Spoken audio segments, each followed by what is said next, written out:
man. I wonder if we shouldn't try to do like a group up there in Stanwood. That's the place you go. I talked about it. Have you? Yeah. Okay. I think that would be amazing. It might be a really cool experience. Ceremony with the homies. Yep. Okay. And I'm just in. get a hold of Kevin, the shaman, Yeah. and say, hey, I want the close homies to come and do like a 2 nights or whatever it is. We'll pay for it. Yep. You know, he comes up from California because I think that there's a difference between doing it by yourself, which I haven't done yet, but I'm going to do because I found out I have some type of wound that either has happened in a past life or the way that I died or something's right here. Yeah. So that's a thing. Doing it completely alone. Yeah. Is it overseen by anyone? Yeah, Or- by the shaman. So Okay, you'll so lay on a table and it's during the day. It's just like a 1-day thing. You come in at like noon, you lay on the table, and then it's just you and the shaman, and he works on you the whole time with all of his, it's solely focused on just yourself. Got it. Which is powerful, but in a different way than when you're with a bunch of people, because we all share energy and we help each other. Like in the integration the next this day. is going to be like a true focus inside. Yeah. And I want to know what the fuck happened to me, because I never knew that something had happened to me. I even brought up, I'm like, dude, how many times have someone rode neon belly on me? Hundreds of times. Yeah. And never have I felt sore or like something happened. I feel like from my neck to my fucking You're going to go belly. through this intense ceremony just to find out it's Craig. Yeah, right? Well, bro, I think I've told you this before. And for people that don't know what the fuck we're talking about, we've been talking about ayahuasca for the last hour before we started recording, just because there's a lot of personal shit that not everything has to go out on the podcast. Yep. But we hit record and we're just kind of continuing that conversation. And one of the reasons is I leave for ceremony in 2 days, and it's a 8-day ceremony down in Costa Rica in the jungle. So by the time this comes out, my ceremony will be fucking, I think I'll still be down there when this comes out. Okay. But I'll be well into it, you know? And it's fucking crazy. But I had a girl that's like she's like a massage therapist, but also an energy healer. And I don't know what that title, Reiki. Okay. Yep. And she put her hand over my ribs and was like, "Oh fuck, dude! Like you got stabbed here in a previous life, and that's how you died in your last life." Yep.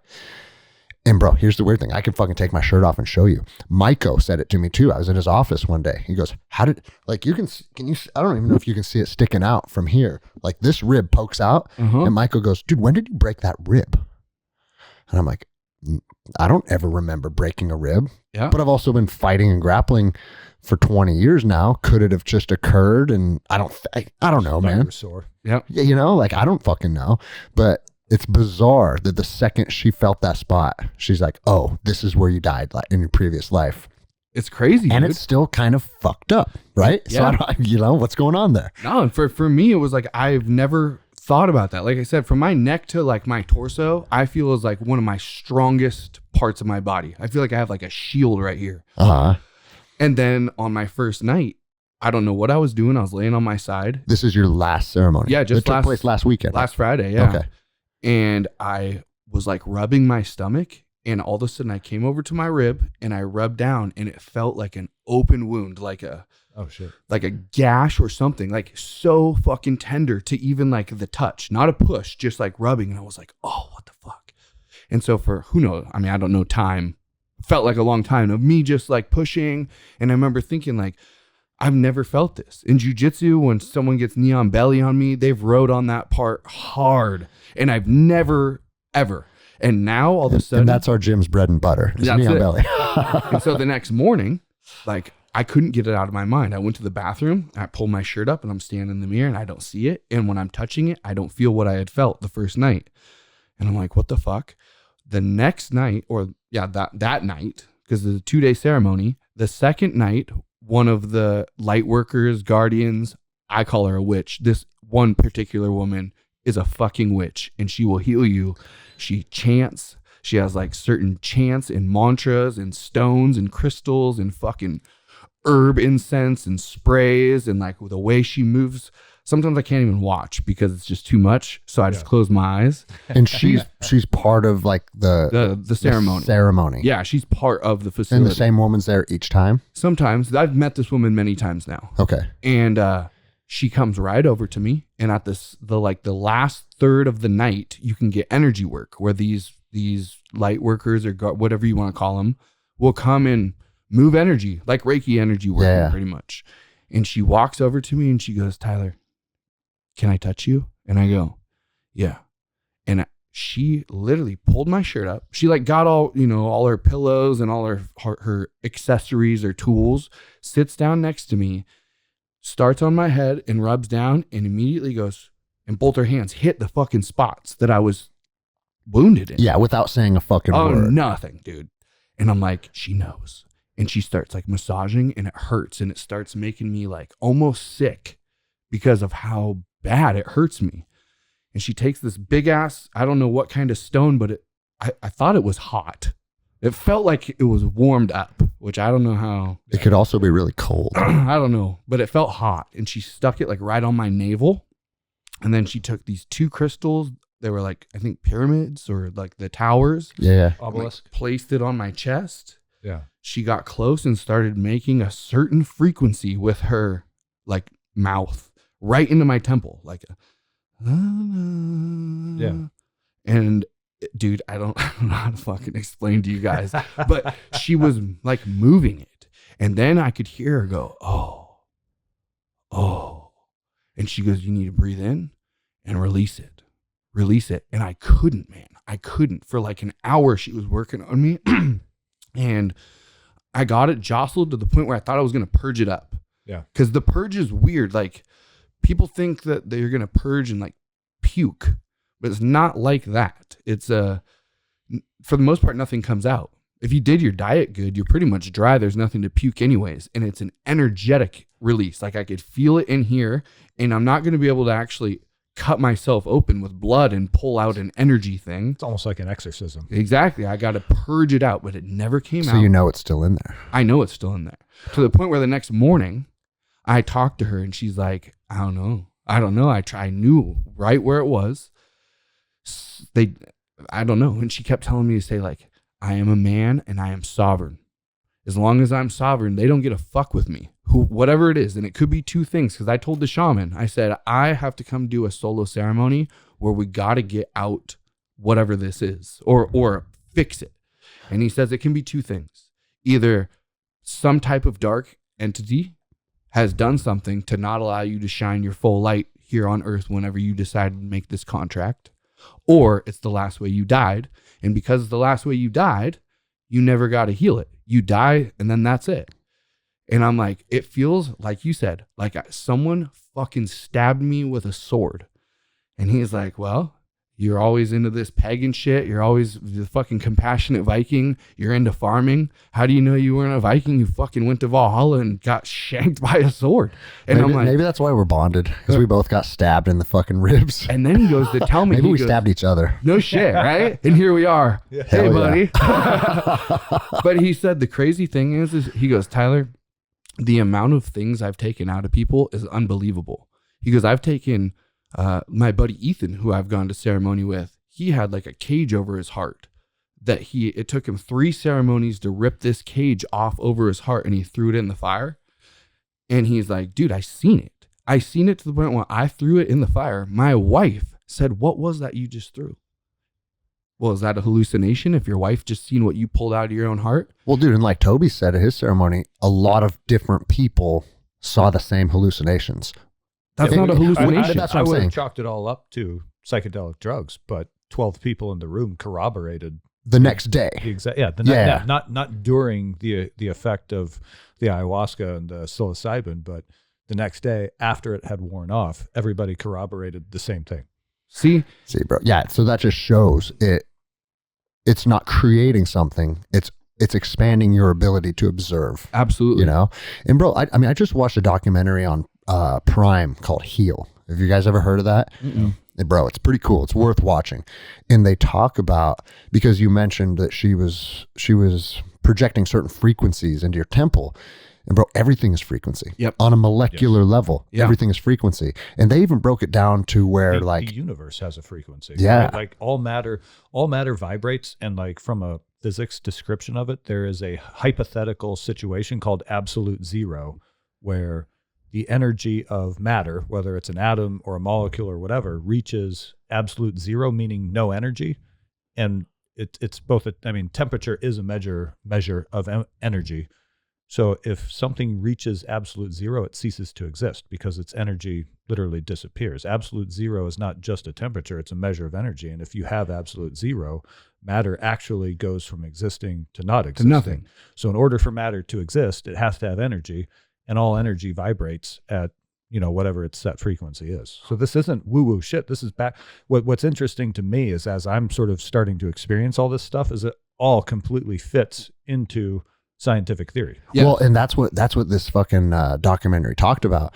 It's like, a lot of people that practice Eastern medicine, Western medicine looks at that and says like, oh, come on, that's ridiculous.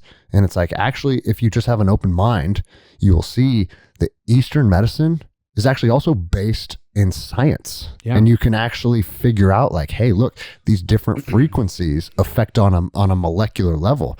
And you can like think about the old trope when we were kids of like an opera singer breaking a glass with sound waves. Yes, right. That's frequency having a physical effect on matter, or right? Intentions having a physical effect on matter. Yeah. Like my vision board on the door right behind us.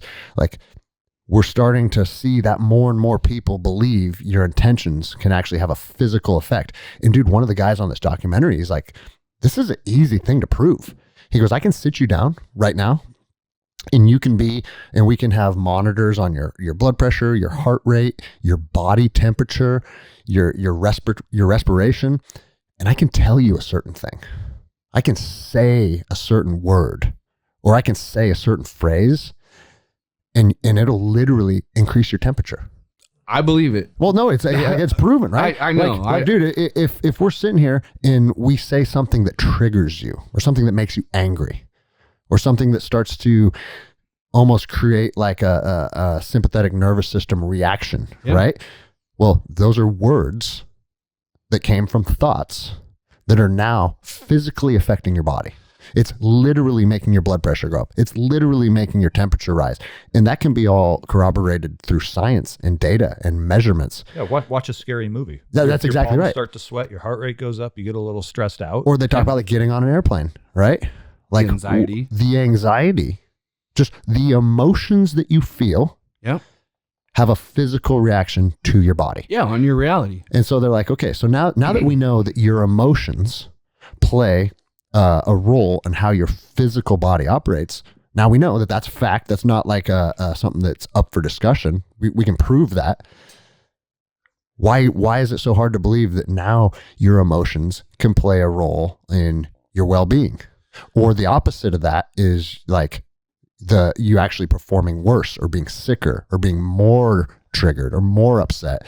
And it works both ways. That's something that we could prove. Well, anyone listening can do right now. Like in my water bottle right here, if you look down in the bottom, there's 3 stones with silver around them. Okay. This is structuring my water. Now, most people think this is some bullshit, but if I just took the water straight out of my well, which is still good water, and put it in a petri dish and froze it, and tomorrow morning I come out and I take a picture with my iPhone, it will have the way that it's frozen, a certain structured pattern to it. Crystalline structure. Okay. Due to your thoughts and intentions, you can change the structure within the water. And that's been documented, right? 100%. Dude, this has been around for a long time, but it's just been wiped from history and the history books. And so now I have shungite, which is what those 3 stones are, and those restructure water, and then they're clipped on with real sterling silver, and they've been rolled and polished in the sterling silver. And between the shungite emitting EMFs and restructuring the water, and the silver in there acts as an antimicrobial. This water is now like you can sit here and talk and chant like love and healing, and then take pictures of it, pour it out in the petri dish, put it in the freezer, and in the morning time take a picture of it and look at the different structures. You can put your hand under it's more peaceful looking. Oh, some of them are beautiful, dude. You could take like a picture of you. Okay, take a picture of you and put it next to a glass of water for 24 hours. Then take that glass of water and put it in the freezer. and then pull it out in the morning when it's frozen and take a picture of it and show me what you see. There's a woman called Veda Austin from New Zealand who's been researching this for like 20 years. She has over 10,000 different pictures. There's memory in this water. It's conscious, and it will pick up everything around it, from pictures to thoughts to dreams. Like, she had this dream of her on a sail ship, and she had water next to her, and she woke up in the morning and was like, what the fuck? Froze the water, came back, and she has pictures on her website. It's Veda Austin, of all this different, it was a sail ship. And that goes to show you that one of the things that ayahuasca taught me, I should say me, I can't say for anyone else, was that it's one thing for us to learn watching Netflix, reading YouTube, listening to podcasts. She gives you a download of like a absolute knowing. Like, you know that your nose is right here. It doesn't matter how many books or anything, and that every single thing is connected. I think on my recent podcast, on Compassionate Viking podcast, I've been talking about the people from the late 1800s who figured out that the frequencies of birds, this dude created like a old school boombox and was doing the frequency of bird chirping and putting it out in his garden, and finding out that the plants themselves were opening up, like releasing their petals and their pollen and their nectar when he would play the boombox of the bird frequencies, to the point where he started realizing that when you kill all the birds, The plants are going to die. they don't open up. They don't have a reason to get pollinated, and that like the rooster crowing in the morning is not just a thing. It's literally signaling to Mother Earth, hey, it's time to open up. And That's why they say the rooster is sounding the alarm. It's time for the flower petals to open. And it's fucking documented. And anybody who thinks it's like bullshit woo-woo stuff, experiment with your significant other. Yep. If you sit down across from your wife and start telling her that she's beautiful and you love her, she's going to bloom like a flower, right? Yes. You're going to get smiles and affection and whatnot. So then try sitting down across from her and being like, yeah, you're not really that special. You're you're just another. You're a stupid bitch. Yeah, exactly. And she'll wilt like a dead flower. Yeah. Right? You heard of Masaru Emoto by any chance? He's a Japanese guy who was doing this like structured water shit with love and intentions. And you can go online. His name's Masaru Emoto, and he was doing these experiments with rice. Not to be confused with Mirimoto Musashi. No, that's a different guy. That's a different guy. This wasn't a warrior. This was a scientist. He did one with white rice. So he just took 3 cups. He put, I think, a label that says hate on. It's just a cup, a clear cup with some rice, white rice in the bottom, filled up with water.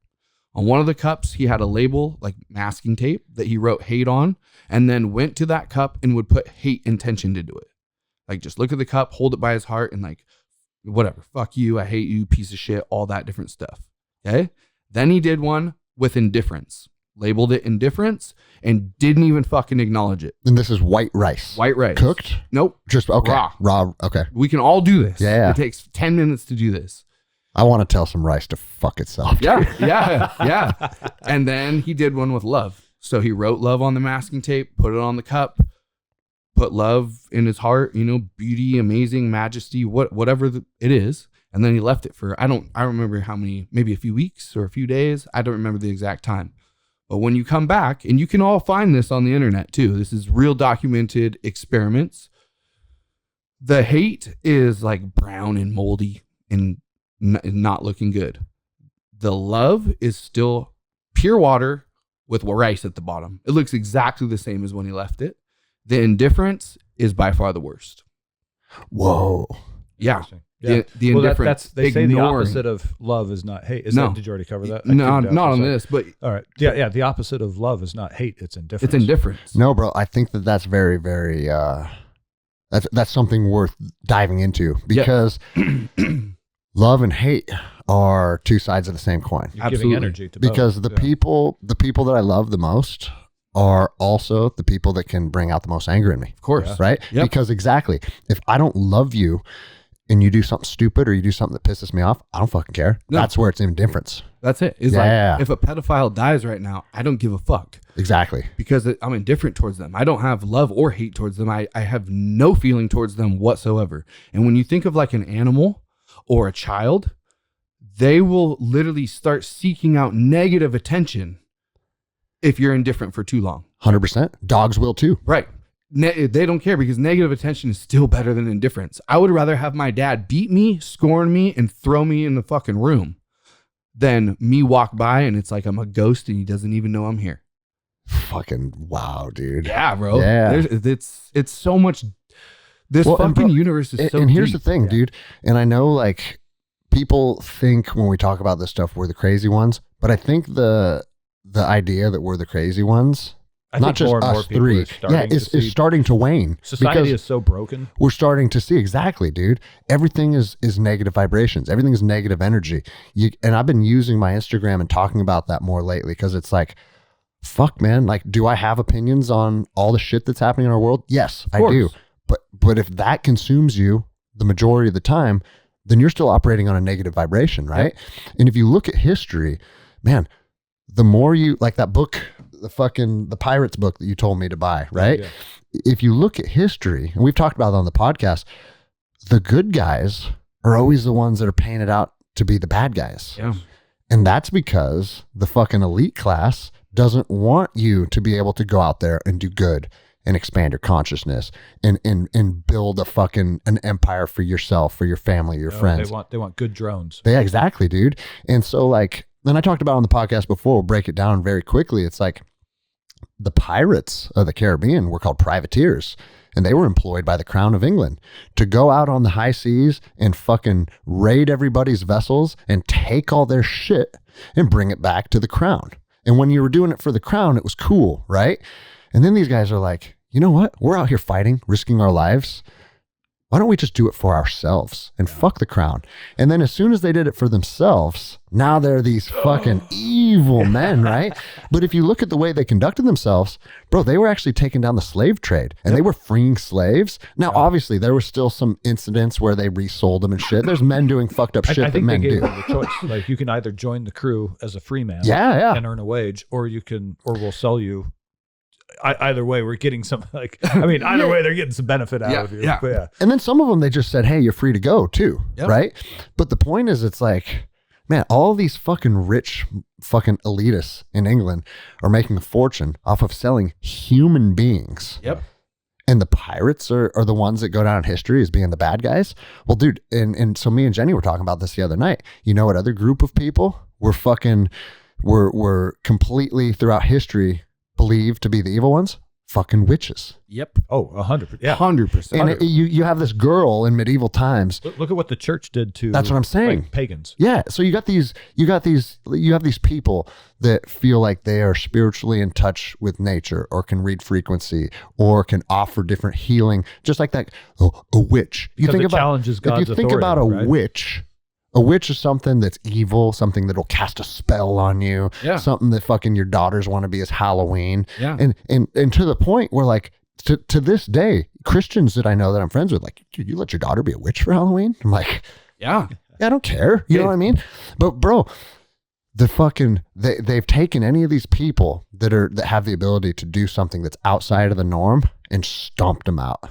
Look at a Viking. And attach negative connotations to them. It's all about control, right? So as the Catholic Church rose to be the controlling authority in Europe, like it's the reason sex was demonized, because only God has the power to create, when reality is man and woman have the power to create. Now man and man have the power to create. Birthing persons have the power to the divine birthing person. Shut the fuck up. It's the divine feminine, because feminine have the ability to give life. And that's a direct challenge to God as the Christian religion writes it, right? And the same with Eastern medicine. Like, the earth has the power to heal, and all these, vibrations, frequencies, plant medicines, that's all a direct challenge to this narrative of what the Christian God is. And that's all sexual energy from Mother Earth. That's Aya's sexual energy has created everything we see. We all came, so you have the sexual energy is life force energy, chi, prana, I think jinn. It goes by all these different names in different cultures. But everything comes from this sexual energy. You either create something, such as Mother Earth creating a new plant or a new animal or a human or whatever, and then we also get that. We can create another human, Or we can harness that, and instead of using that energy to create another human, we create a podcast, we create a business, we create a whatever, an invention. And the other animals do the same thing. They either create another animal of themselves with using that life force energy that Mother Earth has, or they use it to create a new nest, or they use it to create whatever it is that the other fucking animals and plants create. Most people don't understand, like, that goes into a lot of the stuff I share on my podcast, and it goes into the witches. It goes into all of these things. There is duality, right? In my opinion, the powers that be, they know all of this shit, and they've hijacked it from us, and they're using it for evil. There's black magic, there's spells, there's witchcraft, there is all sorts of satanic, evil shit out there. That also means that there's light. So well, dark can't exist without light. That's what I mean. Otherwise it would just be. One of my main yin journeys and yang has to exist. Has to. So to me, it's like, I'm finding out all of this. In my mind, magic, it is witchcraft, it is spells, it is all this stuff for the greater good. You cannot have only evil. You have to have the greater good too. And it makes sense to me of why they got rid of it. Because if you can convince us that it doesn't exist, that keeps us in a 5 sense reality, where if you can't see it, taste it, touch it, smell it, or hear it, then it doesn't exist. And that's not the case, because how can people be listening to us right now when I don't see my words going in the air? There's billions of emails and television channels and microwaves and EMFs going all around us all the time, but we don't pick it up. But we can when you start tuning in. You transform it into a form that our 5 senses can. It picks up, and it's usually a feeling, a gut feeling. Lately, I've noticed I'll get goosebumps. Like, yes. Oh, dude. Yes. Okay. So whenever I have the right thought, or I'm on the right path, or like I feel like I'm following my heart, I will get goosebumps. Yes. And I'm now understanding. I've been wondering if it's just me playing mind tricks on myself, or if I'm literally, like, it'll be when I'm trying to focus on something, and God, this sounds like crazy as fuck. Who cares? I'll start breathing like Wim Hof, like the Wim Hof technique, quietly. I'll be at my desk at work. Mm-hmm. I'll be like, you know what? I just want to put energy out there because of something, either a goal I have that I want, or sometimes I think it's good just to give it back. Like, sometimes you'll feel like you're in a mood or a spot to where, you know what? I'm just going to put energy back into the universe. I'll close my eyes and I'll try to focus, and I'll get goosebumps. And I don't know. And I love that you said that, because I don't know if it's me, like, having just having an effect on myself, or if it's literally like, no, there's something. Here we are. It's been 8 months now, and I'm realizing, I was telling Vanessa, it's like jujitsu. It's a language. And you take a brand new white belt and throw them in and let the black belt do their thing. And they walk out kind of confused. But by the 9th time that they did it, they understand, like, oh, okay, I keep getting into guard, or I know, like, this feels right. Yeah. And then for me, it's the goosebumps. And ever since I'm going to say it's like the first vowel that I've learned. It's like, oh shit, I can see when it's coming up. Yeah. So my point is if this is all going on and we know about this, I had a little talk with Talon. Me and Talon were working together outside last week. And it was raining, and we were building a new garden, and he didn't want to work in the rain at all.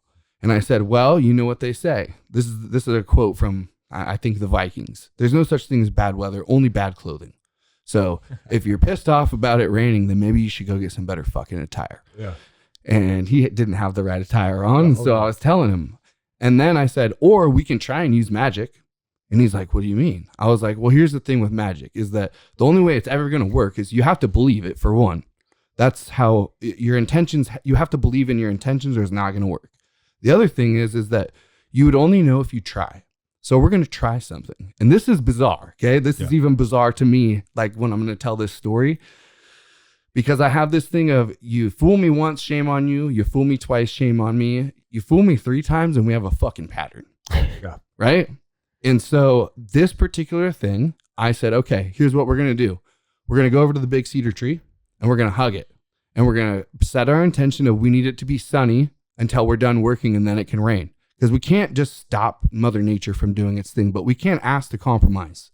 So we're going to do it. And we went over there, and we both hugged the tree, and we both used the intention. I said, put your forehead on the bark. Press it up against there. Then your third eye will be connected to the tree, and the tree is a giant antenna. It goes way down in the ground, way up in the sky. And you know what? If it doesn't work, the worst that's going to happen is the car that just went by thinks there's two silly fuckers standing in their yard. That's the worst that's going to happen. Yeah. Right? And he looks at me and he goes, okay. I said, but if something was to happen, wouldn't that be crazy? And he's like, yeah. I go, but how would we ever know unless we actually do it? And he goes, okay, let's do it. Let's do it. I said, all right. So we did it. And then we walked into the back and we started looking up in the sky and we started chanting just to rain, fucking make the rain go away. We need to work out, just singing, whatever. 10 minutes goes by. This is the craziest fucking thing, you guys. 10 minutes goes by and it's pouring all around us. And right over my fucking house is a clear hole. Yeah.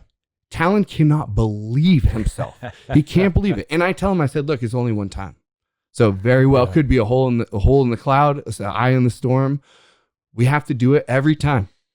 And if over a period of time, if it keeps happening. Yeah, now we can say, but this was only the first time, so we cannot go around and say that we changed the weather, but right? we can still talk about it on the podcast. We can, because right after that, he believes his spirit animal is an eagle. Now, whether that's true or not, I don't know. He feels it is.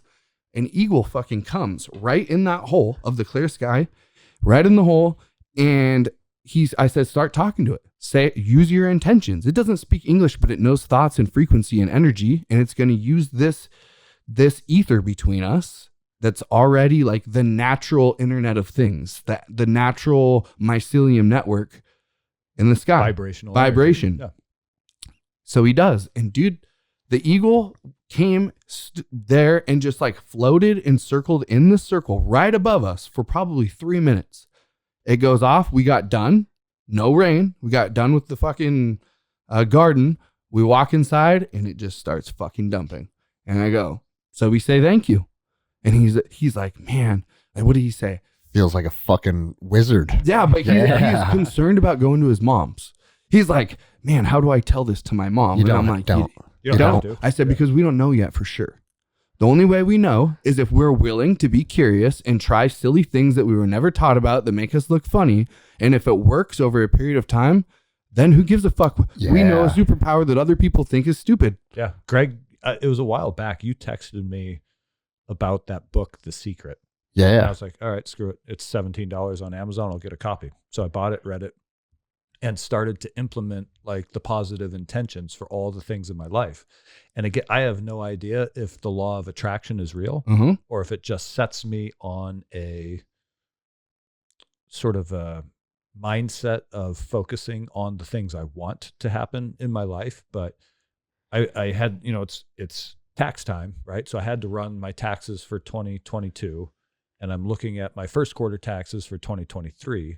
And I told you guys this in the kitchen earlier, but my gross sales for the first quarter of 2023 with Training Northwest have already matched my gross sales for all of 2022. And I don't know if that's because I'm spending a lot of those intentions I'm putting out are that I want success for Training Northwest. Do you believe truly in your heart of your intentions? I'm starting to, especially like, so I went through like a dry spell of like not a lot of sales. Probably, I don't know, 3-4 weeks ago. And I was like, man, I just need to start thinking about how I want people to start, either buying optics or signing up for classes. And also like, think about the energy I'm going to give back to them. That's and the key. The experience they're going to get when they come to one of my, like, it's really important. Like, I don't phone it in when people show up for classes. Like, I don't sleep a lot the night before a class, even though it's a level 1 basic safety marksmanship class, because it's really important to me that people get a extremely positive experience when they come out there. And so I also spend a lot of time focusing on the energy I want to give to people when they show up for that class, and my sales exploded. Bro, Yeah. and it's not, again, like you said, with the fucking clouds breaking and there's no rain right here. That happened one time. Okay, so is this woo-woo by chance, or did I actually impact something? Your story, every successful entrepreneur will tell you the same exact thing. Good. And I've talked to enough people that are fucking way ahead of us in the realm of building businesses. And it's like, dude, making financial wealth creating financial wealth is a byproduct of building a good brand, building a good business. And that's cool, right? But you'll never make it if your intentions are, I want to get rich. Yep. I want to make a bunch of money. And you've hit on this a couple times, and I don't focus on dollars. I focus on value. Yes. I want there to be high levels of value so that when people come out, and I get it in feedback as they're leaving, people are like, man, this was so good. I'm so glad I came out here today.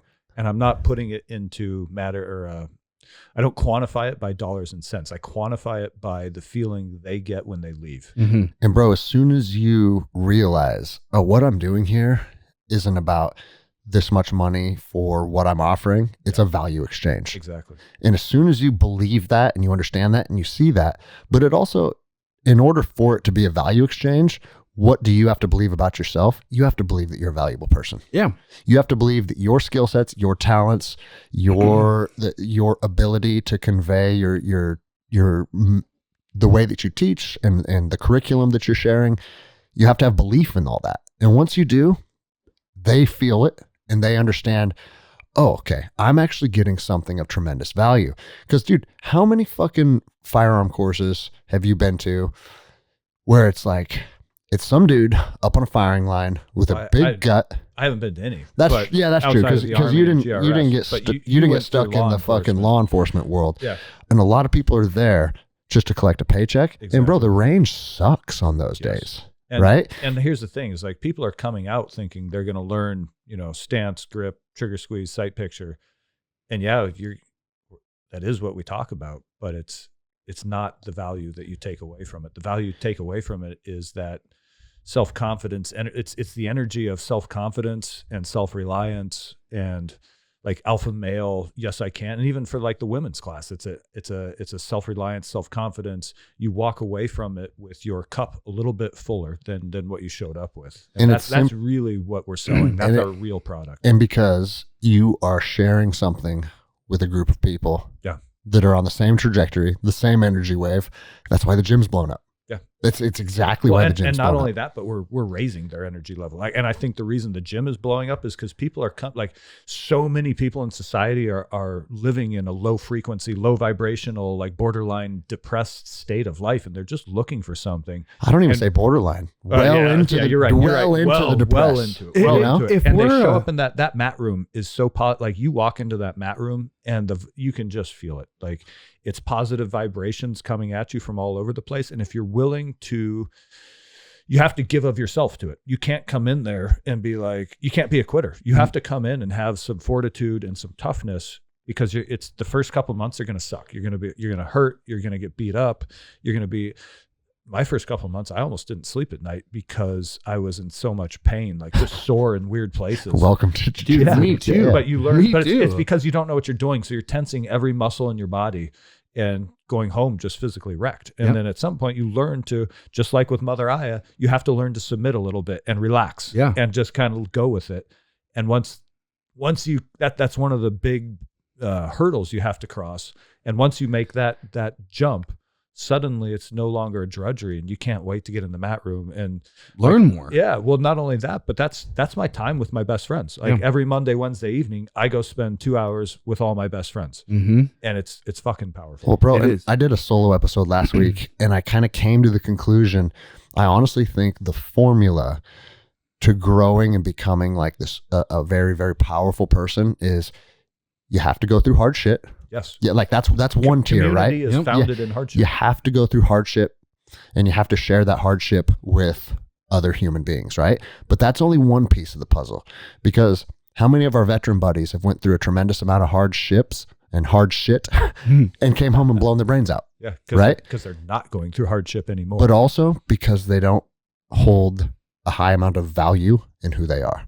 And I think that's the two-tiered approach to winning. The value comes from your place in the struggle. Yeah. I think you have to continuously go through the struggle, but then when you're done with the struggle, when you walk into the bathroom and you brush your teeth at night, you have to look at yourself in the mirror and you have to be like, dude, I'm fucking doing it.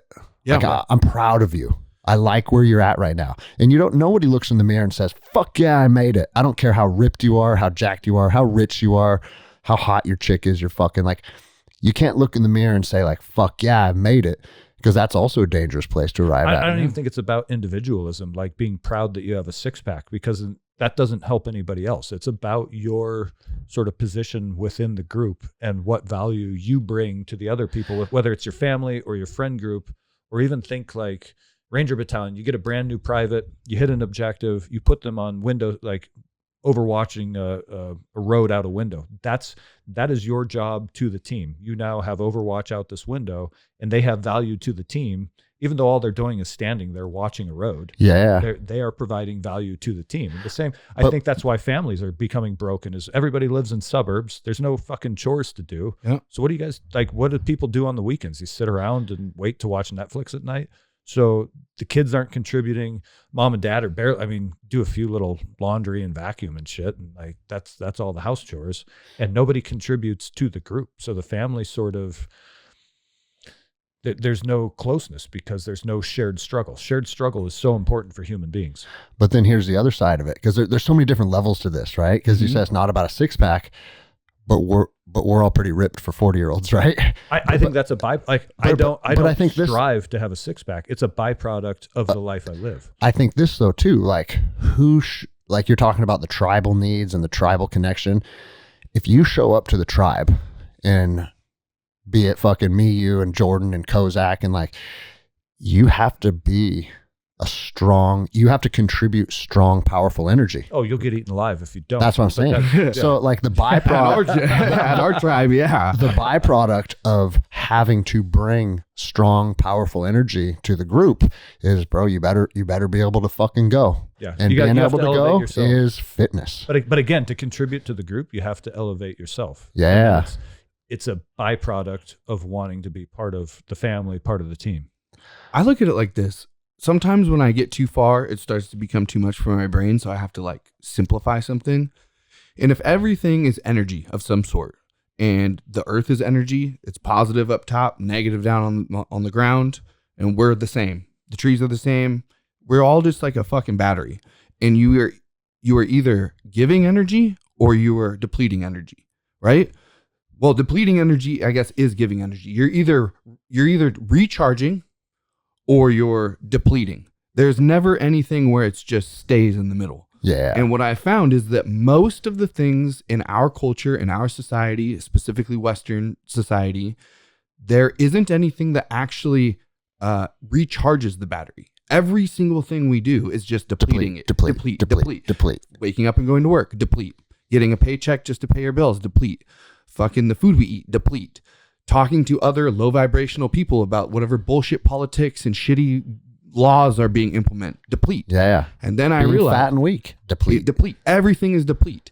And jiu-jitsu, opposite. Yeah. It energizes you. Ayahuasca energizes you. All of learning fucking magic that you have a sixth sense, or maybe 7, 8, 9, 10, who knows how many we have. Those are new tools and new ways to rebuild your energy. And at some point, it doesn't matter. You can tell people this all they fucking want, and it goes in one ear and right out the other. But when you are someone who has a battery that's pretty highly charged, and you have enough juice to give off to other people, like you saying your cup's full, same metaphor, then when you hang out with people, we all have enough juice to give off. Yes. Right? I have an abundance of juice. I've learned how to not always though. Because No. like I'll go through days where it's like, shit, I need to focus on like my goals and what I want. And then there's other days where it's like, I just feel good. Like I'm charged up. And those are the days where I'm like, all right, it's time to give back. 100%. It's time to focus on Obviously, my battery isn't 100% all the time. And bro, so the story I told you before we started recording about, I just had a hard day, and I actually talked about it last week. And so people, if you're listening, you're probably familiar with the stories. I had a issue with my family and got in a big fight, and negative vibrations overtook me for the whole fucking day. Yep. To the point where I wanted to record an episode that day and I couldn't, because I was like, dude, if I record today, people are going to feel my negative vibrations, and that's not the product that I want to share with the people that consume this show. So, and it was Tuesday, and I got to jiu-jitsu, and it was no-gi, and there was 20 people at no-gi. Like Tuesday night no-gi is becoming fucking savage. Mm-hmm. And instead of trying to because sometimes I tell myself like, all right, it's time to fucking do the thing and it's time to fucking put the positive fucking mask on and give these people what they want, right? But I was so down in the dumps that I felt like if I were to do the show, it's almost being unauthentic. Okay. You know what I'm saying? Mm-hmm. So I said, guys, everyone circle up before we start practice today. And I said, for anyone that has color on their belt, you've already learned this lesson 100 times over, but the gym has a lot of new people. So in full transparency and trying to be an open book as the owner and coach of this gym, I had a real fucking bad day. I'm not very happy right now. I had some problems with some people that are very close to me, and I'm hurting inside. And the reason that I'm sharing this with you now is because over the next 90 minutes, I'm going to get a reset and I'm going to be full of positive energy. And we're going to circle back up again at the end of practice. And you're going to see what this mat room can do to you on days that you feel like dog shit. And I said, the reason that I'm sharing this with you guys is because everybody's going to have issues at work. They're going to have problems with their wife. They're going to have financial stresses. And when those things appear, how many times are you like, fuck, I don't want to go to practice tonight? Every time. Oh, I feel like fucking shit. Every time. Fuck, I just want to go home and go to bed. yeah. But I've learned You over can't. the last couple of years that it's actually the best thing to do. Oh, because you go that's- get a reset. Yeah, and that's what I told him. I said, and that's why I'm telling you this, because when you inevitably have a bad day in the coming weeks or months, do not allow that to be an excuse not to come to the gym. You want to do the opposite. Yeah, because if you want to feel better. This is what recharges you. It's so antithetical to think all right, I'm going to go get beat up by some big, strong dudes. And that's going to be how I change my bad day into a good day. And so I told him, I said, I got It some, fucking works. Yeah. I said, I got some demons and I have to purge them on the mats today. Yeah. And Jordan goes, oh, great. Fucking coach is angry today, Yeah. right? And I said, no, like, be serious. This isn't an opportunity like, oh, I'm going to fuck you guys up today. And that's not it at all. Right. Purging the demons is literally just for me. Yeah. And those demons are going to get purged whether I'm winning or losing. Yep. You know what I mean? And sure as shit, circled everybody up at the end of practice. I said, see that? You can call it fucking magic, but I'm fucking back. Yep. And I'm back because I shared this fucking energy with all of you. Yeah. And we can't do it alone. No. And inside of 90 minutes, I'm a completely different human being. And that's something everybody needs to know that you have in your back pocket as a member of this team. Yep. And bro, I seen the guys' wheels turning. We got new guys like, Caleb, new guy Danny. Danny, yeah. Yeah, we got a handful of guys that might be new to the team, but they're cut from the same cloth. Yes. Right. And they're like, fuck, yes. Like this is what they've been looking for. Yeah. And it's just like, again, like I always talk to the team about it. I don't want to be the guy standing up and taking credit for it because the truth is it doesn't work without everybody here. Yeah. But building that took a long time of 1s and 2s and 3s, feeling the right kind of energy from each other. And now it's to the point where we have 200 team members and fucking when you show up, you know it. Yeah. Yes. You know it. Danny, I was worried about the new group of white belts that came in because the group that came in 2020, I figured they're all in our wavelength because everything was closed. And so obviously we're all cut from the same cloth. Fuck the governor. We're going to show up and train. and do something about it, And bitch. so yeah, exactly. Good luck. And so I knew that group was solid. Mhm. And so seeing like this latest wave of white belts come in, I was like, oh crap. Like Anthony, Anthony's fucking shout You got- out. yeah, you That got a dude's bunch rad. of And fucking his cool- son Oliver is Yep. Oliver is going to be a fucking problem in about already a year. is. He He's already 15, is bro. right now. He's 15 years old, but give him a year, And dude, it's one- going to be out of control. One thing that's But hang fascinating. on, where Go I ahead. was going with that is that I was worried that the new group wouldn't have that same positive energy because they're coming in under different circumstances, but it's completely unfounded. Like the new class of the new wave of white belts, there's a lot of fucking positive energy coming out of them, and it's fucking rad. And I they'll get don't- weeded out so Yeah. fucking And if fast. you're right, if dude. they don't have you can't live in that room without positive energy because you're going to get beat up and then you're going to get down on yourself. You have to have that the big thing. positivity so that when you do get beat up, you can be like, you know what, I learned something, And the now I'm dude's coming cool. back. It's Yeah. one thing to get your ass beat by someone that you fucking despise. Yeah. You probably won't go back. Yeah. But when you get your ass beat by a dude that you listen to a podcast every fucking day, Yeah, someone like Seven who then like smiles at you. yeah, and yeah, like, hey, man. shakes your hand, how's it going? And it's like, what the fuck? Like, there's no animosity. It was getting my ass beat, but when we got done, we don't hate each other. We actually built a tighter brotherhood. connection, a brotherhood. And bro, like that's a real thing. And I almost think in any realm of combat, once someone engages in physical combat with you, love or hate them, like if they're still standing, we have some kind of mutual understanding. Yeah. You know, and that can go for an MMA fight. That can go for Friday night rolls at the gym, or that can like how many fucking little, like when you were a little boy Schoolyard. getting stupid fights, like me and Stefan. The first day we met, I said, we have to fight, dude. And we were 8, you know what I mean? And we've been friends ever since. Like, and dude, I fought a dude, I've talked about it on the show before. I fought a dude in an MMA match, and instant mutual respect. And then also the universe has continuously connected us in the weirdest places, dude. Like one time was on the top of a mountain. And I was serious? Yeah, dude. It was me, Jenny, and Havoc. Yeah. And we get to the summit, and it's him, his girlfriend, and his dog. Oh, really? And it's the 6 of us up there. Oh. And we had fought like 3 or 4 months prior, you know? And so we were sitting there talking, and I said, bro, like, because I don't need to try and fucking sound tough at this point. We already fought, and he won, right? But it was a gnarly fight. Yep. And I said, dude, when I was sitting across the ring looking at you before, as they were doing the announcements. He's like, I felt like you were like 2 weight classes above me, man. He goes, are you fucking serious, bro? He goes, when I looked at you, he goes, I thought, fuck, man, this dude is fucking gigantic. I have to fight him. And so we're having these same fears coming into our mind about the other guy. Yep. And they were identical. And then we shared that story on a mountaintop a few months later, right? And then we probably ran into each other like 4 more times since then. The last time was at SeaTac Airport, literally like fucking... A few weeks ago, No, right? a couple years ago. Oh, okay. It was the picture where he's an Alaska pilot and I'm a police officer. Okay. And I'm in my uniform, he's in his uniform. Oh, and then another... and then another side by side where he's punching me in the mouth. Oh, right? yeah. And it's just like... Fuck, man. But my whole point is there's something that bonds you. And bro, even fucking dudes that we killed in Iraq, it's like, man, I look back on Al-Qaeda in Iraq and I got to say, the Afghans, maybe I have some respect. No, don't get me wrong, bro. If we could line them up and I could mow them down with a 240 right now, I would. Yeah. Right? Don't get me wrong. Especially if like if we could got in the rise of ISIS, like fuck yes, right? Yeah. But at the same time, bro, I look at those men who came from all over the world to fight us. Mm-hmm. And then I look at the American men that are so sickly they can't even do a fucking pull-up. And I'm like, fuck, man, I kind of respect those guys. Yeah, you're right. Think about what I'm saying? Like they're wild motherfuckers that are willing to fight you to the death. The transvestite who just went into a school and like was shooting children.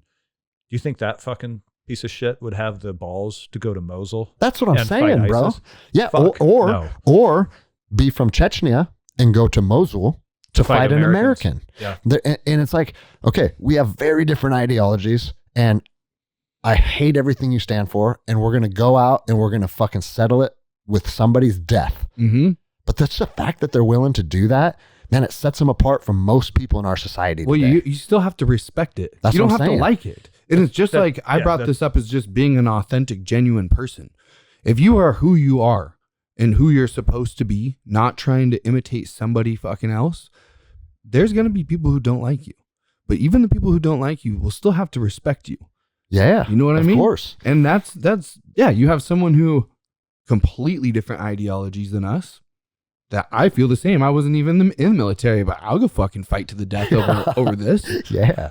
But I respect my opponent because they are too. Yeah. They're willing to... They chose to enter the arena. 100%. And they're willing to fight to the death over what they fucking truly believe in, even if I think it's retarded. Yeah, I honestly think the reason I never had any issues with like PTS is all those enemy I looked at it as two sides of willing combatants. Everybody on both sides of the street chose to enter the arena. Yeah. So we all know the consequences. Yeah. And we all chose to be there. And bro, I've talked about on the show a lot. It's like when I look at our government and why our government is sending young men and women to war, I think it's the ideology and the reasonings that they hold are fucked, man. Yeah. They're fucked. Absolutely. Right? But and that's the macrocosm of war. But on the microcosm, 21-year-old Anderson versus 21-year-old fucking Muhammad. Yep.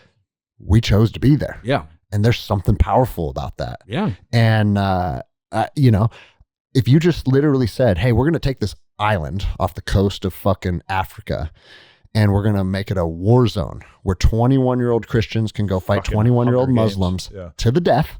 There is no war going on. There is no interest with any government. But if you want to test yourself against an ideology that is opposite of yours, show up here and let's fight. I promise you there would be men fighting to the death every fucking day. Every fucking day, dude. Yep. And that's kind of what we were doing. Yeah. You know, and at the time, I don't think we really understood it. No, we were too young. It was your own pride and ego and competitive nature for what you thought. It was just alpha male it was the alpha personality coming out, it's right? The same as like when we go to the gym. I want to beat you just not because I give a shit really what Greg thinks of me or whatever. I want to beat you up because I just want to fucking see if I can beat you up. Yeah. You know what I mean? Yeah. Maybe I don't. And bro, the team just grew by one more with that guy that showed up on Friday. Yeah. Like, you got a hold of me from Connor, Instagram. is that his name? Maybe. Dude, I don't even. Put down the so spot. many people. Well, bro, and here's the thing. It's if I don't remember your name, sorry. Yeah, I apologize. We have 200 people on contract now. So until you've been around for a month or 2 or 3 and you've kind of established yourself as someone that holds value, because even though we do provide a tremendous amount of value, it's still a revolving door for the people that can't hack it. Yeah. And so you're in and you're out and okay, cool, right? And that's why I don't do contracts or cancellation fees, because if you want to leave, fucking go. Like we're at capacity. Yeah. You know what I mean? But he stayed and talked to me for a while afterwards, and he's like, I said, bro, where did you learn to fight from? Because I watched him roll with you. Yep. And as a white belt, I could tell he fought. Yeah. You know? Yep. And he said, yeah, I have like a year of training on and off, different gyms, kind of dabbled.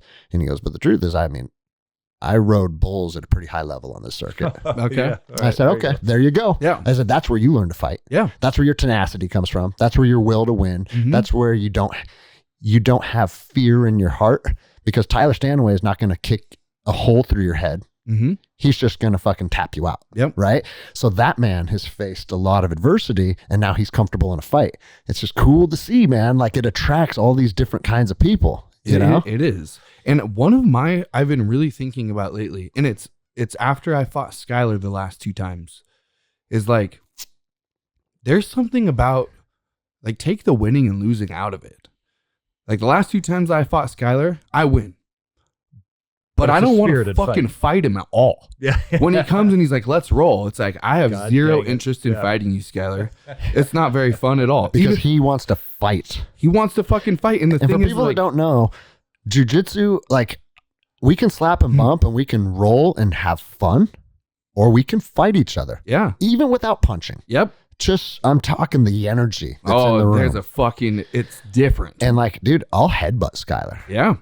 Because it's like, I'll grab and he'll fucking like rub his head on me, and I'll grab it, boom, and just give, not like we're in a fucking street fight headbutt. No, but he fucking brings that on. Just enough to like, hey bro, like, if you want to get aggressive, I can fucking show you aggression. Yeah. And I don't want to take that out of him. No. I love that. I love it too. You know what I mean? just realized, I'm like, dude, the last 2 times we fight, I won. Most people are like, yeah, I'm going to go pick Skylar again. I'm good. I have zero interest in fight. Like, and of course I'm going to, right? That's part of jiu-jitsu. I feel that way towards every time Daniel's like, hey, let's roll. God, it's like, all right, here, I'm going to be putting mother's milk for fucking 6 minutes. But at the same time, it's like, you want to get better?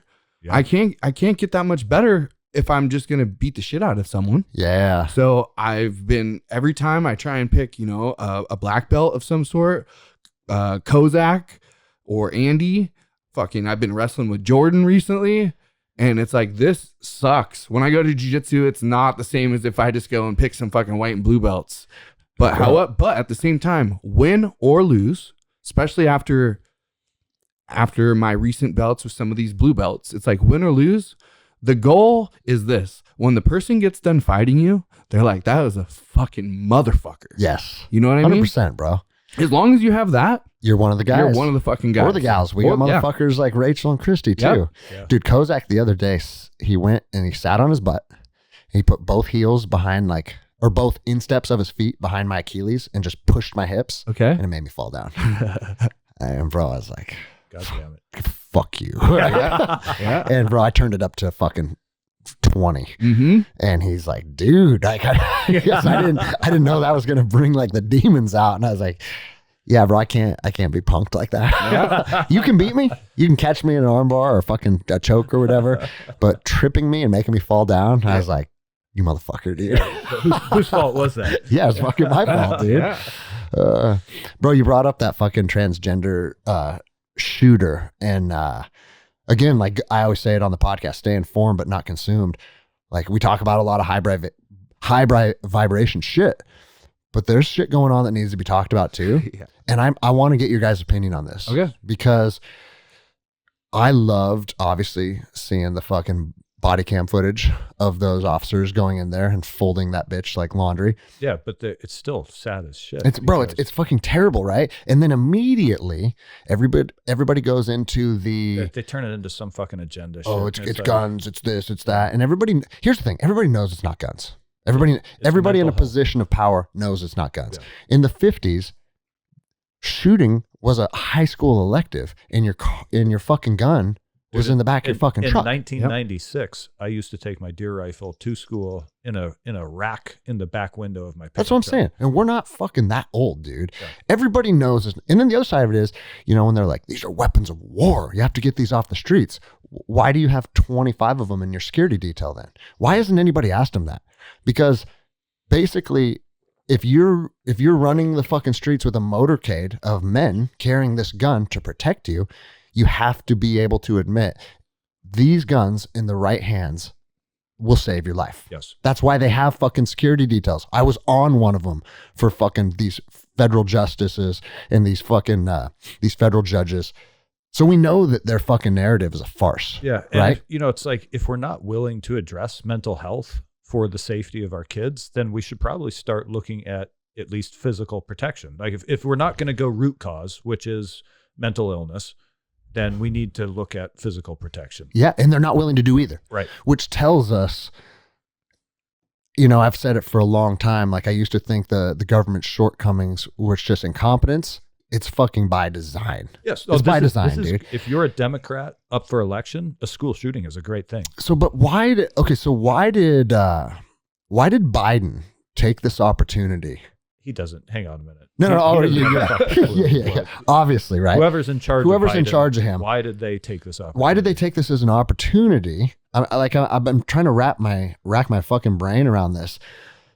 Immediately following this, he announces National fucking Transgender Day, right? And did you hear the quote that he said? No. Bro, listen to this. Transgender Americans shape our nation's soul.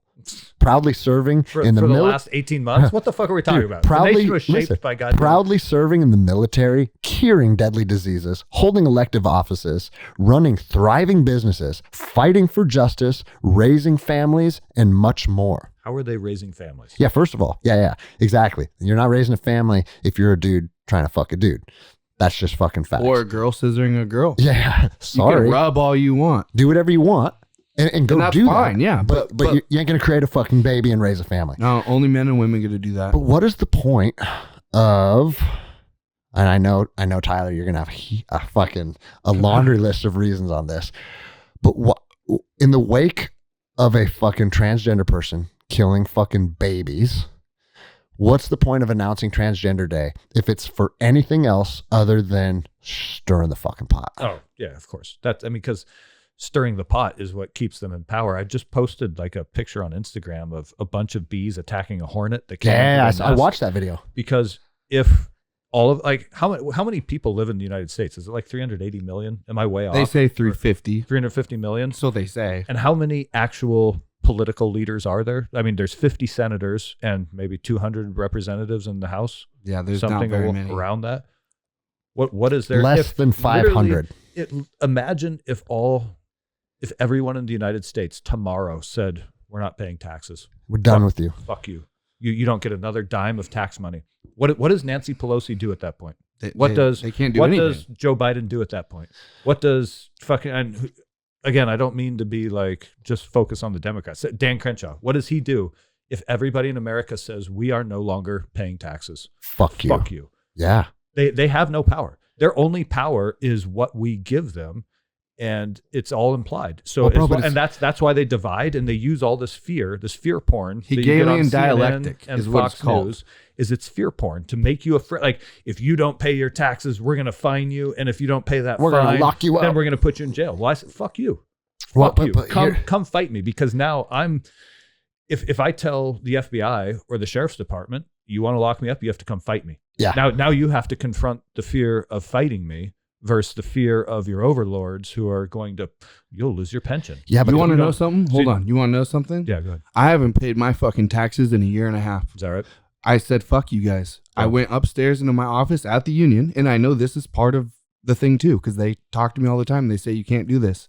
I said, I claim exempt 99. I'm not paying federal income tax on my taxes. And they're like, well, you're going to get in trouble. I said, then that's my problem. Okay. Yeah. Here's the deal. I understand the big picture of what the agenda is in this world way more than most people. And I don't say that as like cocky or arrogance. I just have happened to spend time researching that. When they say you'll own nothing and be happy, that's not just some fucking fraud term that they came up with.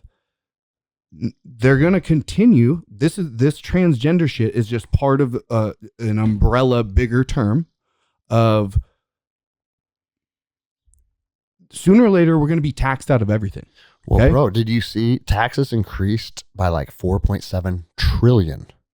Okay. That's what the administration is pushing. And the population increase was like 1.8%. Uh-huh. And it's like, but taxes are going to go up fucking an astronomically high number. So they keep raising taxes. Yep. It's just it's at this point it's flat out embezzlement, and they're not even bothering to try to hide it. Well, the thing is, the IRS This is what I don't understand is if you talk to any fucking cop, any FBI agent, dude, I have lots of friends Dude, that are the U.S. FBI Marshals. called me last week. I know. We'll talk about that in a minute.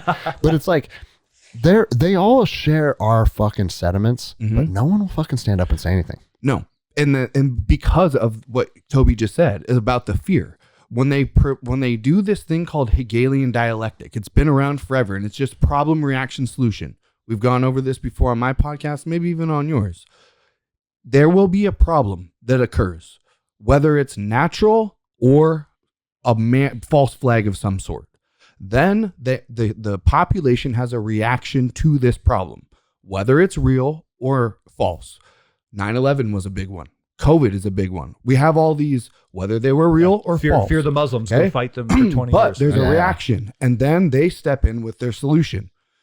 A long time ago, after the Civil War, they convinced the population that we were not going to be having black slaves anymore, and then they enslaved all of us. We've gone over this maritime law, citizenship bullshit. The IRS, the Federal Reserve, these are not government fucking corporations. These are private corporations, independently owned, that are illegal to us American fucking people if we follow the real Constitution. And then they've been taxing us out of everything. They keep putting the taxes up. Supposedly, if you go by mainstream narrative, when we were taxed like 13%, we decided to dump the British fucking tea in the harbor and said, fuck you. Well, we're way past 13%. We're 70. yeah. 70. And when you think about all the different times that you do it, like even me exempting out of my paycheck, I still have to pay tax every time I purchase something, every time I transfer money, every Every time you sell something, every single time. every time you do anything. And then when the IRS decided to hire 80,000 fucking people to come and tell me that I need to go to a fucking... Tyler, they're going to go after congressional insider trading with those 87,000. That's right. agents. Yeah. When I learned about that, I was like, I no longer am going to help with my own enslavement of mankind. Yeah, And if that means that people are going to come to my house and try and take my fucking everything I have, do it. you guys in your plan is going to do it anyways. Your plan is to get me to own nothing and be happy in a 10 by 10 box and eat bugs. But the weird thing is the agents that show up at your house are going to be a fucking GS-11 that's employed by the IRS or the U.S. Marshal Service. And their motivation for being there is fear of losing Yeah. their paycheck. Oh, they're, I got they're it. there out of fear too. We got a warrant for Tyler Stanaway because he didn't pay his federal income tax. And it's like, motherfuckers, when are these motherfuckers going to take a step back and be like, okay, I'm part of the problem? When When they know they're part of And the not fucking only problem. you have to realize too, especially if you're local level, like sheriff's deputy, state trooper, whatever, that the people you're wearing a patch or a badge that makes you a paid agent of a corrupt system. Yeah. So you are wearing that on your shoulder. It says, I am a paid agent for a corrupt system, and now I'm going to go out and inflict, or at least threaten, bodily injury in order to receive money. And the thing is, and so what does that make you other than a collector for the mob? You, me, we're not bad people. I don't give a fuck what anyone says. We're moral people, and we want to live in a good society. And we're active participants of society. We serve our community. We take our fucking own personal time and deliver messages so that the universe can listen to it on their own time and learn from our mistakes and our failures and our feats. And yet somehow they want to make it to where someone like me can no longer afford to take care of my fucking family, can no longer have the land that's been in my family's name since we came here from Norway. You're hitting on it, though, because you incite fear in the people who want to rule. And that's why the FBI was on the phone with me, because I put a YouTube video up talking about a hypothetical resistance. Keep going. Greg's adjusting my microphone for me like a baby while I talk. So for me to talk about supposed resistance to our sort of like government overrulers, now they have to worry. They're going, wait a minute, why is this guy talking about this? Why is he giving insight into what a hypothetical resistance would look like? So now they're having a little bit of a fear reaction, and their response is to try to intimidate me by having the FBI call me and kind of badger me over the video. And bro, which my response is, fuck you. You can send HRT, you can send the SWAT team, because at the end of the day, I'm going to die. Yeah. And I'm living the latter half of my life right now, and your threats hold no water. No, because I came to terms with my mortality when I was 20 years old. Yeah, 20-year-old my first fucking deployment to specialist. Afghanistan. And so the idea that you're going to threaten me with physical force, fucking bring it, because those same people, they're going to have to face down that exact same fear, because when you back a fucking tiger into a corner, somebody's going to get scratched. What's weird is that, like, they're fucking, I mean, just so people can understand what happened, is Foulke made a video talking about guerrilla warfare, and the FBI literally called him. And like, people are like, how do you know it was the FBI? I had someone say that, and it's like, well, maybe it wasn't. Maybe people that claimed someone to be, who got my phone number and also got your wife's phone number, yeah, exactly. and it's like, and blocked it. Like, it was, it was right. And since then, I could show you guys a graph. My YouTube channel, like, it was trending upwards in terms of viewership, and just boom, and went, bloop, straight down to the bottom. But this country was founded on fucking defiance. This country was founded on standing against big government, and all these motherfuckers just go right along with it, and they're calling you, right? Yeah. I mean, and for anyone listening, because they want that pension. It's so important to them. And I talked about this last week to have too. That $120,000 a year job with a pension and some health benefits, that they're willing to sell their morality. That's going to be connected to a social credit score and a CBDC that they're not even going to get. So many people will sell their morality right down the river for a small amount of security. And the reality is, at the end of the day, you're going to have to die. And on your deathbed, you're going to have to confront all these decisions that you made. And I fucking hope to God you can live with it. You know what the funniest thing is to me about all of it is that, like I said, when I look at my friends, you guys, we're all good, solid, fucking salt of the earth, American-made men. We are also the most savage fucking men that we see around. And the people that want to do tyranny on us are weak. Yes. Oh, yeah, Jay Inslee and Bob Ferguson, they're not going to come. They're not going to come to my house. All 500 politicians to the gym on Monday. Yeah. And we will single-handedly go through the whole fucking line. I'll walk you motherfuckers around on a leash like my dog. Yeah. We can make them do whatever we wanted to. They hold no power, and they don't hold the intellect. They don't hold the physical strength. They don't hold the spiritual strength. Well, and that's the thing, though. That's why they rely on someone else.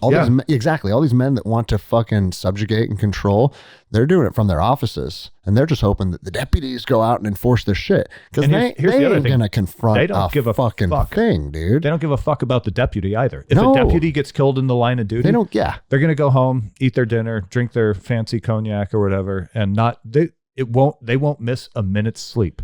So why these people are willing to sacrifice everything for these masters just for a pension when there's other ways? And I think that's where we're. Sorry, Go ahead. But like, I hope we get into this later in the show, is that there's so much opportunity out there. Like, if you think that like, I've been a sheriff's deputy for 20 years, there's nothing left, there's nothing else I can do. That's a lie people tell themselves, There's dude. an abundance of opportunity out there. Even the deputies coming, like say the IRS comes, they want me to pay taxes. And you said some fucking schmuck's going to show up at my door. I have a different reason for standing there. I'm not standing there for a paycheck, right? I'm standing for because this is my fucking life. Yeah. And so my willingness to fight you is on a completely different fucking level, for one. So I'm saying, you back a tiger into a corner. The other thing watch is the fuck out. These people, even like the deputies, like at some point you're going to run across somebody who you don't actually want to fucking fight. Most of the deputies, and this is no shame to the police officers, I love you guys, but even most of the ones that come to the gym for the first time, they can't arrest us. They find out right away. It's like, dude, you're not capable. If you ever ran into someone like me who's not even a black belt, you're going to have to shoot me. Yeah. And you better hope that I'm not real close to you, right?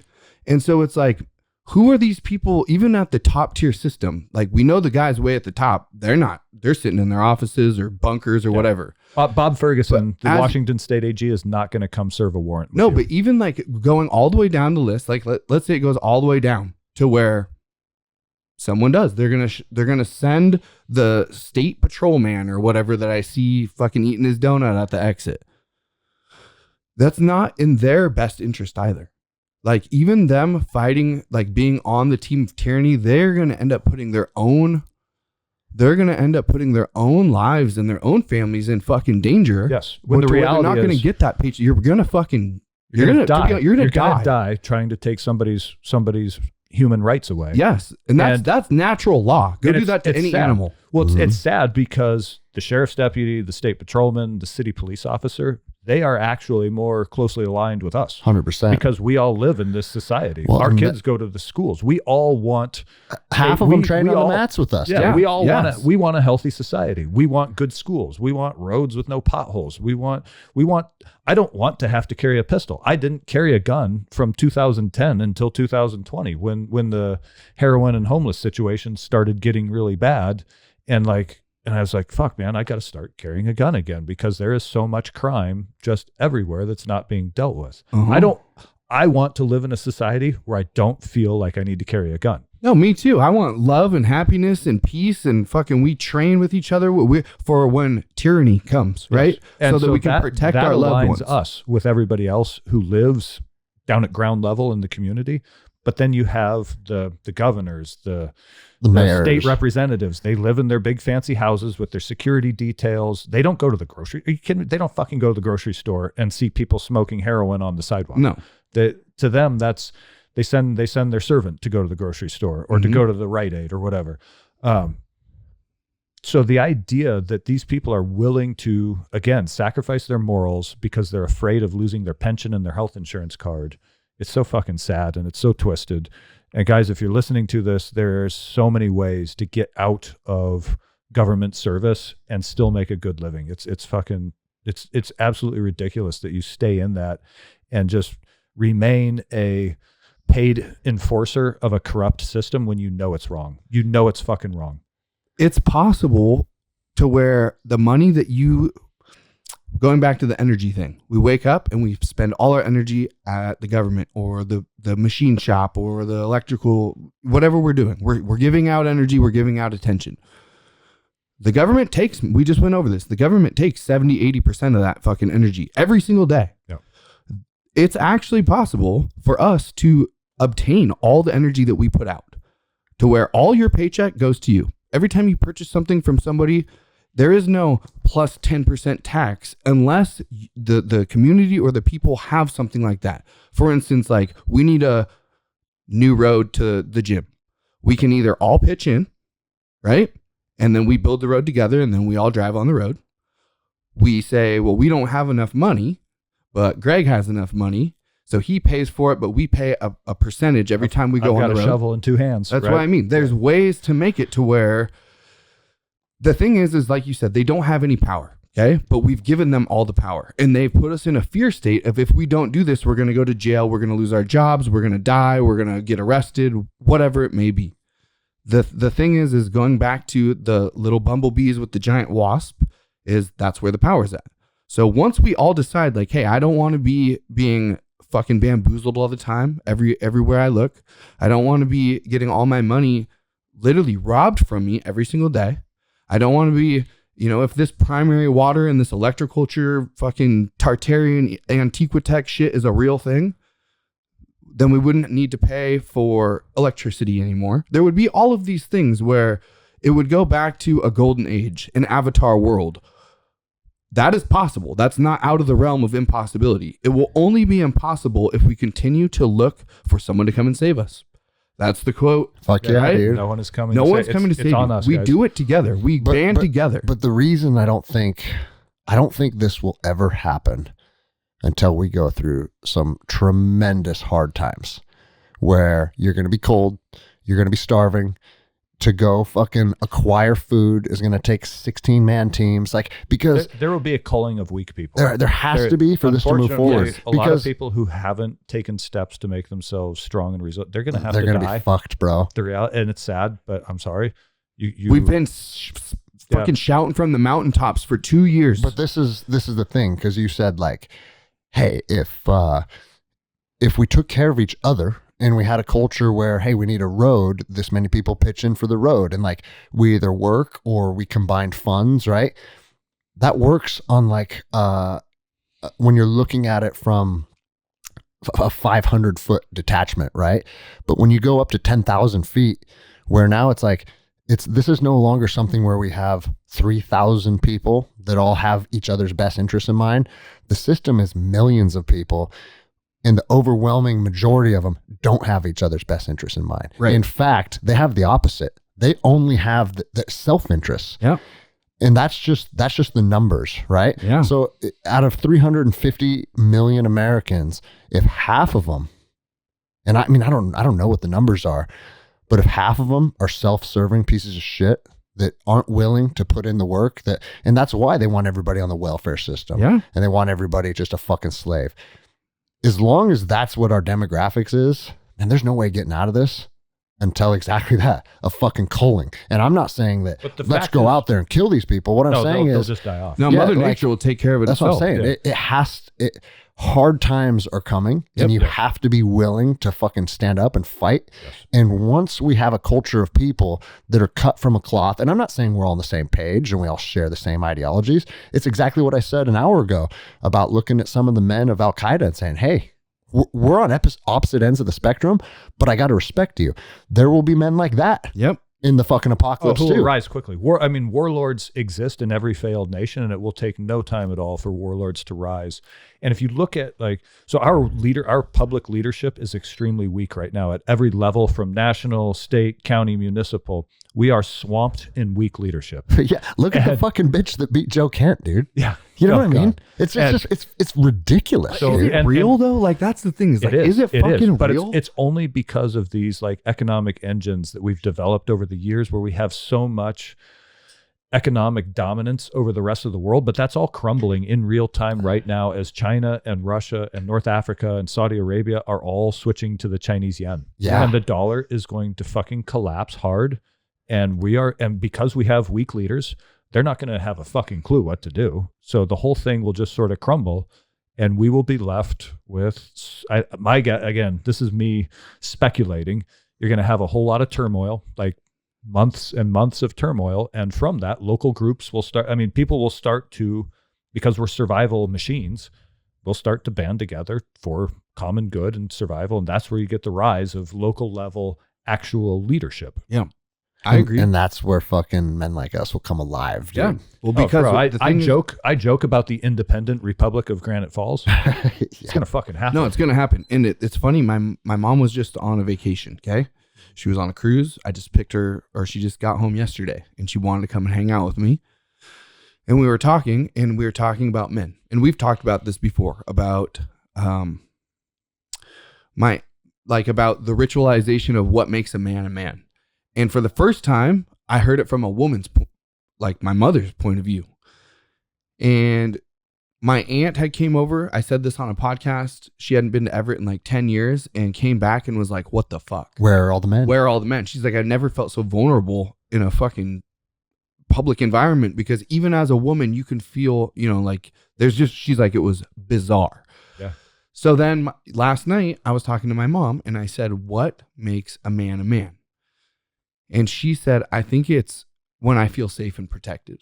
I don't even have to know them, but there's an energy that they put off that feels safe and protected. 100%. Okay. Bro. And we know this. Yeah. But when the you hear it closest women in my life have said, like, that's why I'm drawn to you. of course. And I said, okay, so what makes you feel that way though? What makes you feel safe and protected? If you're at Target or Costco and there's all these weak men, but you happen to come across one man that you feel whatever that feeling is, even though you've never talked to him, you don't fucking know him. What is it? Vibration. Yeah, an energy. And I said, here's the thing. It's more than an energy. I mean, that's certainly a part of it, right? It's standing upright with your shoulders back and your head up, It's looking at people. But what posture, causes it's all confidence. Yeah. And What- that comes with the positive vibration. And bro, it's also, I mean, and this is where like, fuck, you can go down this rabbit hole. It also might be on what water you drank when you were 6. Yeah. And what your macronutrient split was when you were 10. All these little things, right? Did you drink soy milk or did you drink raw milk? All these little things. Because I can look at a man's stature and understand, and I'm not saying like Brock Lesnar versus like Joey Alzia. Mm-hmm. He's one of our guys on our team. It's a smaller guy. He fights at like 135. Yeah. He has the powerful stature. Yep. It's not a size thing. It's how you carry the physical body that you were inside of, right? And bro, I was at Claire's Diner yesterday morning for breakfast. And I get up, I take a piss. I'm walking back to the table and I look to my right and I see a young woman, probably 35 with 2 kids. And she looks like a healthy, attractive woman, right? And then I look next to her and there's a man sitting there and I instantly knew that guy's one of us. I could just tell, Yeah. right? That guy's one of us, Okay. right? And I sit down and he looks over to his left and looks at me and he stands up and he walks over and he goes, I know who the fuck you are. And he put his hand out and gave me a pound and he goes, I forget exactly what he said. He was like, keep pushing the fucking message, bro. Yeah. And he shook my hand and I said, what's your name, bro? And he goes, I'm Shane. I said, nice to meet you, brother. And he went and sat down and I looked at Jenny. I said, I knew that guy was on my team before that even happened. Yep. I knew that before that even happened. And then he walked over and said that. And if he knows who I am, maybe he listens to the show. Maybe he follows me on Instagram. Shout out. But if he listens to me, shout out, bro, because I already knew we had an alliance before I knew it. Yep. You know what I mean? Yep. There's something you can read in people. And unfortunately, the overwhelming majority of our men, the signal they give me is pure weakness now. And you want to know, this is what I was thinking of. And that's why they push all the transgender shit. That's why, is because that's exactly right. And because of that, I was thinking like, well, what causes all of us to stand upright, to look forward, to exude this energy? And it comes down to us, right? But we did something throughout our lives that have given us this ability to believe in yourself. You guys fucking went to war. I rode dirt bikes my whole life. We've done all of these different feats, whether spiritual, It's mental, all or the physical. things that are chalked up to toxic masculinity. All of those build things. a strong moral character. Fucking A, it does. Wrestling with your brother. All of this shit that now, if you're just pushing ones and zeros on a fucking keyboard since you were in 4th grade, Dyeing your you hair haven't. purple. Yeah, bro. Then when you go to the store, even if you did pull your shoulders back, even if you did look up, even if you did walk imitating No, no, no. any It's of all us, facade. it's a It's a facade, facade. and she fucking knows that Yes. better than anyone. And bro, it's like, like Well, you got to have the muscle to hold your shoulders back in the first place. And if you're sitting on a couch playing Xbox with your shoulders slumped forward and kind of hunched over, that becomes your posture. and bro, And it shows that you have no muscle and you have no ability. And it takes muscle to stand upright and hold your shoulders back. And it takes self-confidence to look people in the eye, Yeah. because that can be it can be interpreted as a threat, right? They say, don't look a male gorilla in the eye because Mhm. he might want to fight you. Well, if you know that you know how to fight, then you can walk around and look people in the eye and say, hey, how are you? Yeah. and bro, you know that's what? a direct, it's like I'm telling you, I can fight. Yeah. You're telling me I can fight too. Yeah. Bro, So I- let's be so friends. let's just be Let's friends. just shake hands and Yeah. be friends. I was going to say, I built a lot of alliances in the grocery store. Uh-huh. that like a lot is said just by walking by another man. Yeah. And I will fucking look you in the eye. Yep. And if they look me back, I'll give them one of these, like, what's up? You know what I mean? Mm-hmm. And it's like, we're not afraid of each other. We're just like, we're acknowledging that's another motherfucker. Yeah. And bro, when you acknowledge that, like, that is what fucking men are supposed to do. That's what you're supposed to do. Yep. You're supposed to hold your ground. That's the whole salute. That's Yeah, what exactly a salute right. is. You're showing your right hand to be empty. Yeah. I'm not going to fight you. I respect you. I'm not going to fight you. And I'm going to do it back to you. Yeah. Yeah. It's fucking bizarre that like we've found ourselves in this society where we just absolutely celebrate weakness. And that's fucking, think about how far it's come inside of fucking 20 years. Like you said before we started recording at ceremony. And I don't know if you feel it's you fine. can talk about it. Yeah, Okay. yeah. You're like, a guy next to me was like, what are you here for? Because you have to set intentions at ceremony. It's like, because I'm young and I don't have my masculinity. Yeah. Fuck, man. And the best part was I got to be next to him. And on my first night, the war drum started. And like, for whatever reason, I like got up on my mat, got on my knees, fucking ripped my shirt off. Like, I don't know what was going on. I was like half aware of what was going on. Like I could watch what was going on, but I had no control over my movements. Okay. It was so bizarre, but it wasn't bad.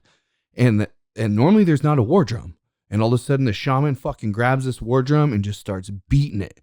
And he's like chanting and I can feel the energy. And all of a sudden I get up and I'm like way like as big as I can on my knees. And out of nowhere, like from the fucking deepest part of my soul comes this roar, like a, whoa, whoa, and then just like, whoa, until they're at the top of my lungs, dude. I don't even know what the fuck. And in the morning time, like after that, Giving me goosebumps. yeah, bro. dude, I fucking like, as soon as I got it all out, I just like plopped onto my pillow and I was like, dude, that was the warrior call.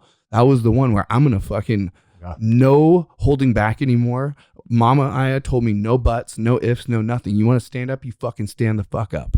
And it was like, boom. Well, in the morning time, this kid looks over and he goes, dude, last night at the drums. And I go, yeah.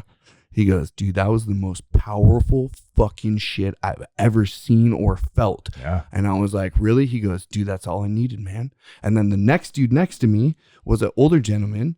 And he goes, last night, I had the safest mat in the room. I had the most divine masculine on my left side, and the witch lady was on his right side, the most divine feminine. And he goes, and I want you to know, I was in the safest place in the entire universe. And that allowed me to get all of my healing in. And he looks at me and he shakes my hand. Powerful. He goes, Acknowledging, dude. And I looked at him and he goes, I could just totally let go because I had no fear. Yeah. The mama was on this side, you were on this side, and I was meeting the divine feminine. And he's like, I could just totally heal myself. And he was crying, wanting to go see his brother and his wife and shit. Like, good cry. He's just like, bro, I'm so fucking grateful for you. I talked to him for like 3 hours. That's awesome. And I'm like, and then the kid's mom, who was next to me, she showed up for one of the nights. And then she came and was talking to me and was so thankful that I showed this young boy what masculinity is without being toxic, because there was like 6 women there who, man, they have had some hardships with men. They do not like men, or they didn't like men. Well, because that's abuse. Yeah. And abuse is not masculinity. No. Abuse is coward shit. And they brought up certain things that, like, it's so different to hear from a woman's point of view, especially a woman who's lived 60 years of life, you know? And you hear about like their perceptions of men, of being like no empathy or compassion, predatory, manipulative, always out to get something with nothing, like no love in return, all these different things.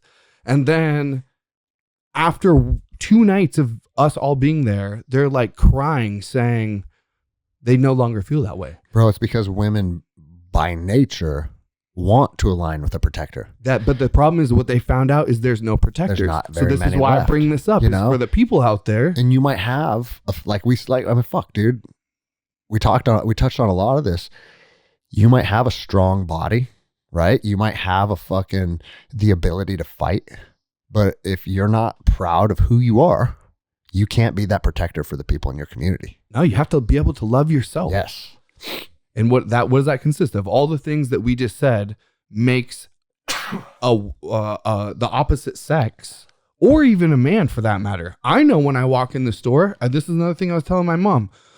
You want masculine men in the world just as bad as I want masculine men in the world. Do you know what it's like to go to the grocery store and realize that I'm the only motherfucker in there? Yeah, it's ridiculous, It's bro. fucking terrible. I look at all these other men and I'm like, bro, I would way rather walk in here and know the other dudes in my community that I share this fucking grocery store are awesome, savage, loving fucking men too. Yeah. That would make me feel a lot better. But instead I look around and go, well, I'm going to fucking be the superhero of 50 Ben. 50. Yeah, exactly. They all got guts. And bro, and I don't know why this is happening, but the mask trend is coming back. I know. Everywhere I fucking go, You're right. it's fat, weak pussies all masked up. Yeah. And it's just like, I mean, did Fauci put out a tweet or something? And all his fucking drones are I just, have no idea. I'm scared I'm going to get thick again. Like, and bro, like, it's almost to the point where going out in public, especially down in Edmonds where I had breakfast yesterday, it was cool. I connected with one man that Yep. was on my wavelength, Yep. and almost every other one of them, everyone's masked up, everyone has a gut, and everyone's a fucking Virtue bitch, bro. signaling. It's And virtue it's like, signaling. fuck, man. And I wonder Here if we it's go because- again. Yeah. You But know? this time I'll be even more ruthless than I was bro. last time. This time Bro. it's gonna be- I have a This new time. rule, and like, if you have a mask on, I'm not talking to you. 100%. I don't trust you. And we went to REI yesterday or the day before yesterday to get fucking clothes for ceremony because they said loose fitting, comfortable clothes that are white or Yep. light gray. Yep. And the dude, all the fucking workers there have masks on. And I told Jenny, I said, You're I'm supporting the hard left when you buy shit at REI. going to be a fucking dick, but I'm not going to talk to these guys if they come up and say, hey, can I help you find something? No, Yeah. I don't want to fucking talk to you. Yeah, You know? yeah. And they didn't because they probably felt They that, felt right? But it's like, fuck, man. So let's do this because we have a fucking, we're going to do a 2-part episode today since I'm going to be in the jungle for 2 weeks. Oh, sweet. We're going to fucking take a quick break, Yeah. wrap up part 1, and then we'll come back with part 2. And bro, I have a whole list of shit to talk about. Fuck that yeah. I haven't even opened my phone yet, so this is perfect. All right, Fuck right yeah. on.